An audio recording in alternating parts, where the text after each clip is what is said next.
Hello YouTubers, Alaska Prepper here. Well, you all know that I'm addicted to flashlights. And in case some of you that are watching this video is new to the Alaska Prepper community, welcome first of all. And yes, I love flashlights. I'm always thinking about flashlights, and I often purchase flashlights of many different types to see how they work. And every once in a while, I run across a budget flashlight, which is what I like to call them, that actually does the job at a pretty decent price. Now, the budget flashlight, ladies and gentlemen, is called the Lil Ting Rechargeable LED Flashlight. It is rated at what they say 250,000 lumens, which I find that hard to believe. However, it is very bright, as you will see. It is said to be waterproof and has 5 operational modes. This flashlight can be powered by a micro USB and a micro USB only. It does come with a 10,000 milliamp hour rechargeable battery. The Journey 1000 is a rugged and multifunctional workhorse. It's a versatile and waterproof flashlight with a super bright LED at 1000 lumens. You'll get 75 hours of light on one full charge from the 5000 milliamp lithium-ion battery, which will hold a charge for up to 7 years. It has 2 settings. On low, you will get the 75 hours of light at 125 lumens, and at high, you will get 6 hours of light at 1000 lumens. It has a USB port for charging your mobile devices like your phone or your tablet, and it has a micro USB port for rapid charging the flashlight if you don't want to use the built-in solar panel. The Journey 1000 measures 8.5 inches in length, and it only weighs 7 ounces. The electronics and hardened polycarbonate shell will outlast your greatest demands. So right now we are outside and the camera is facing one of my roads. I'm going to start off with our budget flashlight. This is on high, and you can see that it covers the entire area that surrounds the road.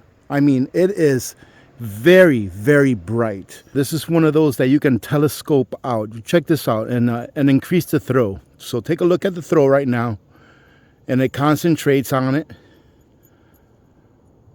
And look at that.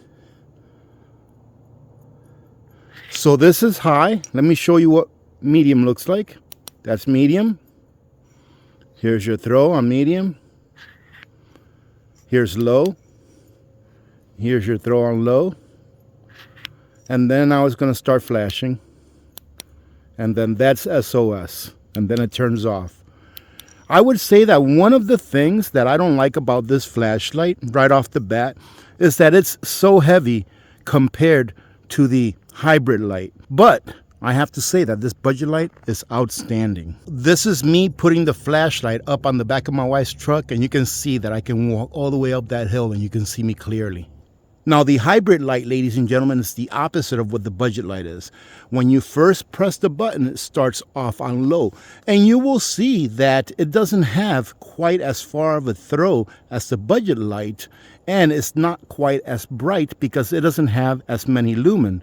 But I will show you here in a minute why it is that I still prefer the hybrid light over the budget light. So as you can see, when we started off here, we started off on low with just to press the button once. And if we press it again, you can see that now we are on high. So this is high. You can obviously see there's a big difference. And this flashlight only has those 3 functions. It's going to be low, high, and then if you keep your button pressed in, it's going to give you a flash. There you go. And then press it and it's off. Now let me go ahead and set this on the truck so I can walk up the hill and see how it looks. Now, one of the major reasons, ladies and gentlemen, besides that you can charge this in more ways than one as compared to the budget light, that you can charge it via USB, and that it is very light, that it has a color that you can easily find, and that it is very rugged and simple to use, and that you can actually use it to also charge something if you need to charge like your phone in an emergency. Let me show you why I decided to go with this flashlight first and foremost. This is actually one of the first flashlights that I purchased from Hybrid Lights. This is the orange one. I actually purchased this, I think maybe a year and a half, 2 years ago, because I think they're great flashlights. But let me stop talking and let me show you why it is that I really like these flashlights. Here I'm throwing the hybrid 1000 up as high as I can throw it. And I'm going to go for a second throw here, even higher. And this is something, ladies and gentlemen, that I would not do with the budget light. It's very heavy, and I just don't think that it would withstand this type of a fall. Now, do I recommend that you do this with your hybrid light if you decide to get one?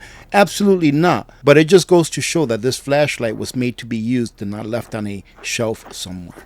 It will take a beating. You saw that I threw it up as high as I could a couple of times. Nothing happened to it. I would not dare to do that with the budget flashlight. All right, ladies and gentlemen, so what I want to do here is I want to see how these perform in the cold weather. Not necessarily how long they'll last, because they are both at different stages of charge, meaning that this budget light here has a better charge than this one does. This one's not completely full, but I want to see if they'll stay on out here in the cold. It's about 5 degrees above zero right now, and it's like 6:45 in the morning. And what I'll do is I will come back out here about every half hour or so to see if they're still working. And if they're still working about 2 hours later, then I'll say that they are a very good flashlight as far as cold weather goes. Because although I can see myself being outside for more than 2 hours at a time in cold weather like this, most people don't spend 2 or 3 or 4 hours outside when it's 5 degrees or -5 or etc. Right? So we'll come back about half an hour later to make sure that they're still working, and then we'll do that for about the next 3 or 4 half-hour periods.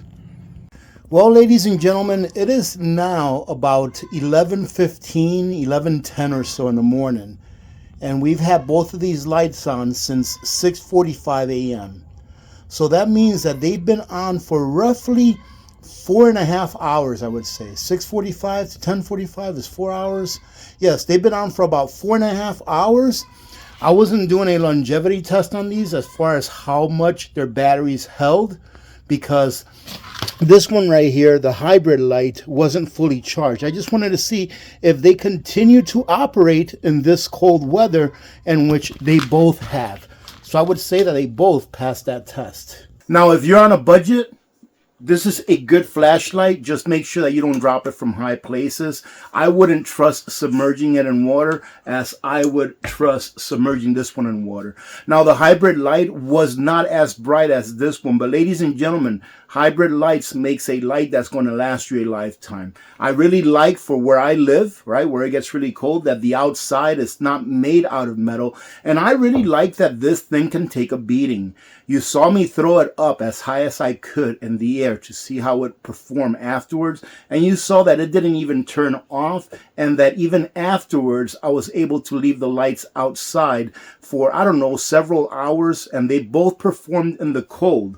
This one here had a fuller charge than the hybrid, and the budget light, in my opinion, lost its illuminance a little bit faster than did the hybrid light. I like that the hybrid light has a battery that would last up to 7 years without you charging it or recharging it, whereas the battery on this one, ladies and gentlemen, it's just one of those big bulky batteries that adds a lot of weight to the actual flashlight itself. But then again, you're getting what you pay for. In my opinion, this is a good flashlight for the price, but if you can afford to get something that's the next level, that's very simple. This is a very simple flashlight to operate, right? And I really like that about this. You can charge it with a solar panel. You can charge it with a USB. You can charge whatever devices you may have, like a phone or a tablet, with this flashlight's 5,000 milliamp battery, which you can't do with this one. But again, you get what you pay for, ladies and gentlemen. So I hope that this helps you make a decision on what type of flashlight to get. Some people may say, well, I'd rather get 2 of these than to get 1 of these. And that's perfectly fine. Whatever works for your situation is what you have to do, because you're the one that's going to be using the product. I will go ahead and do a follow-up on this one. Maybe, I don't know, in a year or so. I'll try to use it as much as I can to see how it performs over the next year. I'll try to leave it outside, leave them both outside, and see how they perform after being outside for a long time in the cold. Having said that, I hope you got something out of this review video on the budget flashlight and the more expensive flashlight, the hybrid light. Other than that, have a great day, ladies and gentlemen. God bless every one of you. God bless America. I'm an Alaska Prepper. I'm out.